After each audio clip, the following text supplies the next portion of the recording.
Back to school. Are you ready? Yeah, yes, You have a little. How old is your little? 3, so we're not there yet. Okay, but so many kids are heading back to school. Lunches are always, I don't know, they could be a hot topic in the sense that kids don't always want to eat healthy. Yeah. You want them to eat healthy, but you want them to enjoy. We need to make sure it tastes great for kids. Kids Yes. are really honest, right? Yeah. We also want to make sure they're really fueled for school. So the things that you're wanting to watch out for breakfast and lunch is fiber, fats, and protein versus just carbs, which make your kids blood sugar go up, crash, and then they can't focus, that kind of stuff. Okay, breakfast? So even you think about, usually you give your kid a waffle, that would be carbohydrates, right? Good, but we want fiber, fats, and protein, right? So we will take a whole grain waffle and make like a little sandwich out of it and add the protein with, so I put turkey bacon, a little bit of cheese, and then an egg. So that's fiber, fat, and protein, right? You can make these ahead even and freeze them, I would imagine. Totally, yeah. And then the same thing, that's kind of like a savory option, and then a sweet option would be peanut butter, almond butter, and I put some berries. You could do banana, that kind of thing. Adorable. So, and it's so fun. Yeah, you definitely can make it ahead of time,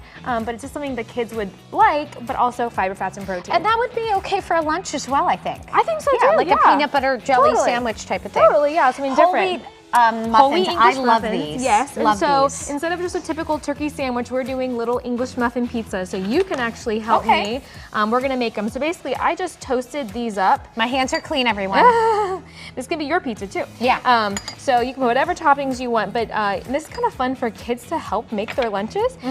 So again, you're getting the fiber, fats, and protein, but a really great way to make this ahead is you can actually freeze these. So see, we like that. Yeah, you would actually just put this pan in single layer into the freezer, and then you could either just like defrost it the night before, like by the time it got to lunch, it would be defrosted, right? Yeah. And everyone likes cold pizza, right? Absolutely. So it's totally and fine. the kids can help. Yes, they can and so, participate. and I think that because they're touching the food, they're more likely to, maybe they don't like mushrooms, but if you're letting them put it on their pizza, like little sprinkles, maybe they're more likely. Making the choices. Yes. And then you can add a little bit of veggie. Yes, and so this is a side item that I have with it. So this is just carrots, but then the dip, instead of just like a ranch dressing, is a yogurt-based dressing. Yep. Super easy. So you would just take like a dry ranch seasoning mix, and usually you add sour cream, but instead we're adding plain yogurt. So you would literally just mix those two. Upping that protein. Upping the protein, because there's a little bit of protein in this pizza, but we need a little bit more, right? And so with this lunch, they would really stay fueled and focused and not have those energy slumps mid-afternoon. That's what I do. I do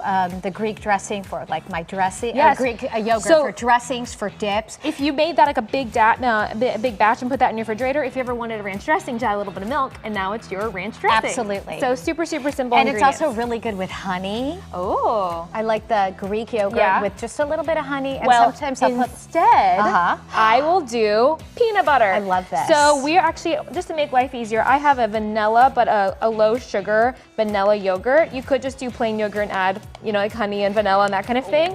You're mentioning sugar content. Yes. What are you looking for when you're feeding the kiddos? So I would look for a low sugar option, usually around like 11 grams or less for a cup is a good amount. Okay, that sounds decent. Because there's a natural sugar in the lactose. And then I'm gonna add 1 tablespoon of peanut butter. Some people who want to use some easy mixing actually can use powdered peanut butter, if you ever heard of that. But you're PB2, I think, is a popular one. So you would just mix these two around, and then this could be a great lunch addition or an after-school snack, but it is fiber, fat, and protein again. So you pair it with like apples. You can do pretzels too if your kids want to do a little bit of both.